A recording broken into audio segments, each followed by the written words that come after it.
Halos 5 oras na akong nag-aantay sa'yo. Nag-aabang ako sa labas ng bahay niyo. Sibat na sibat kung sisilip ka ba sa bintana. Magpakita kay parang di handa.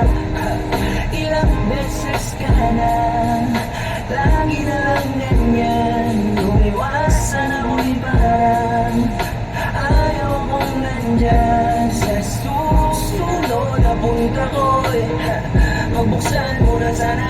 Kasi kahit na anong mangyari ay di ako mawawala ng pag-asa.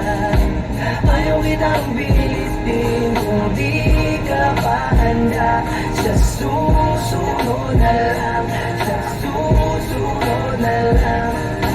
Ayaw ko na bibitin, kaya mabuti pang ako'y uuwi na lang. Sa susunod na lang. Puyat na ako kakapaalala, kumain at mag-ingat kung sakaling mag-gala ka. Lagi sinisipat ang imahe ng dalaga na pangarap makasama ko sa hirap at ginawa. Tipikal na dahilan ng tagahanga mong hindi naghahanap ng iba kahit na nababatong. Naghihintay sa iyong sagot sa aking mga tinatanong, habang ang pamantayan mo ay pilit kong tinatalon. Kasi alam ko na hindi ka pa handa, may gusto kong makita pa sa akin at madama. Kaya eto ako naghahanda, kung madapa, kung mabigo sa ngayon ayos lang. Kasi may bukas pa di na uubos yun, kaya kahit bumukunot na ang noo ko isa alon.